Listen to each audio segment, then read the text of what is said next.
Hello, എല്ലാവരും സുഖമായിരിക്കുന്നെന്ന് വിചാരിക്കുന്നു. അപ്പോൾ ഇന്ന് ഞാൻ വന്നിട്ടുള്ളത് നല്ല ടേസ്റ്റി ആയിട്ടുള്ള ഒരു നാടൻ കറിയുമായിട്ടാണ്. എല്ലാവർക്കും ഈ കറി ഇഷ്ടപ്പെടും. വീഡിയോ കണ്ടിട്ട് ഇഷ്ടമാണെങ്കിൽ ഷെയർ ചെയ്യണം. അതേപോലെ സബ്സ്ക്രൈബ് ചെയ്യാൻ മറക്കരുതേ. ഫ്രണ്ട്സ്, റിലേറ്റീവ്സ് അവർക്ക് ഷെയർ ചെയ്ത് കൊടുക്കാനും മറക്കരുതേ. നമുക്കിനി വീഡിയോയിലോട്ട് പോകാം. ഈ കറിക്ക് ആവശ്യമായ ചേരുവകൾ: അരമുറി തേങ്ങ, പച്ചത്തേങ്ങ ഞാനിവിടെ എടുത്തേക്കുന്നത്, 2 ചെറിയ ഉള്ളി അരിഞ്ഞത്, 1.5 ടേബിൾ സ്പൂണ് മുളക് പൊടി, കാശ്മീരി മുളക് പൊടി അവിടെ ഞാൻ ചേർത്തേക്കുന്നത്, 1/2 സ്പൂണ് മല്ലിപ്പൊടി, 1/2 സ്പൂണ് മഞ്ഞൾപ്പൊടി. ഇത്രയും കൂടെ മിക്സിയുടെ ജാറിൽ അരച്ചുകൊണ്ട് വരാം. ഇതിൻ്റെ മെയിൻ ഇൻഗ്രീഡിയൻസ് പച്ചത്തക്കാളി ഒരു 3 എണ്ണം ഇങ്ങനെ ചെറുതായിട്ട് കട്ട് ചെയ്തത്, 3 എണ്ണം ഞാൻ എടുത്തേക്കുന്നത്. പിന്നെ ഒരു 3 പച്ചമുളക് നടുകെ മുറിച്ചത്, 50 ഗ്രാം ഉണക്ക നെത്തോലി, അതിൻ്റെ വാലും തലയെല്ലാം കളഞ്ഞ് അതിൻ്റെ മുള്ളും കളഞ്ഞ് കഴുകി വൃത്തിയാക്കിയത്. ഏത് ഉണക്കമീൻ വേണമെങ്കിലും എടുക്കാം, മത്തിയോ അയിലയോ ഏത് വേണമെങ്കിലും എടുക്കാം. ഇവിടെ ഞാൻ എടുത്തേക്കുന്നത് നെത്തോലിയാണ്.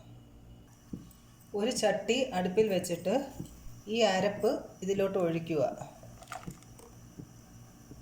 ആവശ്യത്തിന് വെള്ളം കൂടെ ഒഴിക്കുക.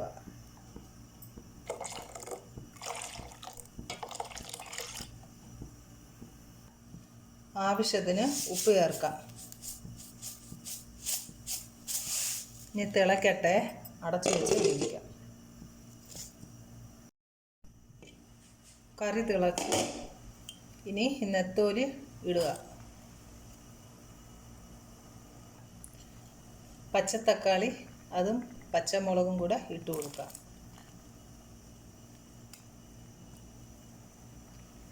കുറച്ച് വേപ്പില, എല്ലാം കൂടെ മിക്സ് ചെയ്യുക.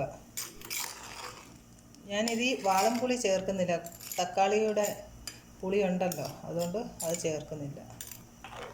എല്ലാം കൂടെ മിക്സ് ചെയ്തിട്ട് അടച്ച് വയ്ക്കാം. കറി എന്തോ ആയെന്ന് നോക്കാം.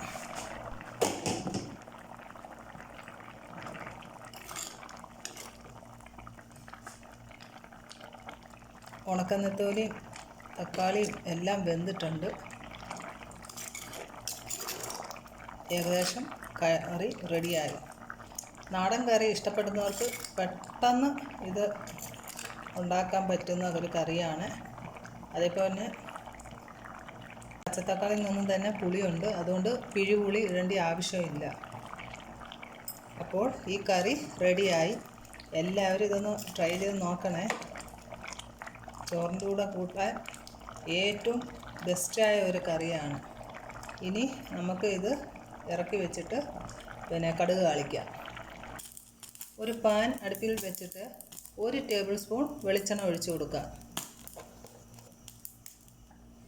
2 നുള്ള് ഉലുവ, ആവശ്യത്തിന് കടുക്.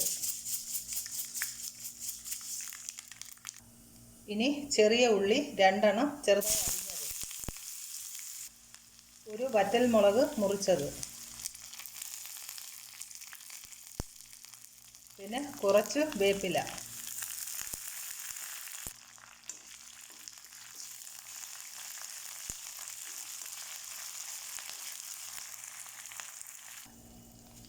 ഈ കടുക് താളിച്ചത് ഇതിലോട്ട് ഒഴിച്ചു കൊടുക്കാം.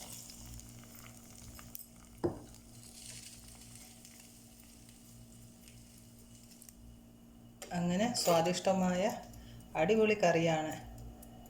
നാടൻ കറി ഇഷ്ടപ്പെടുന്നവർക്ക് എന്തായാലും ഇത് ഒന്ന് ട്രൈ ചെയ്ത് നോക്കണേ. അത്രയ്ക്കും ടേസ്റ്റാണ്. വേറെ ഒരു കറിയും വേണ്ട. പിന്നെ ഇതിലൂടെ ചിലർ രസം കൂടെ വയ്ക്കും.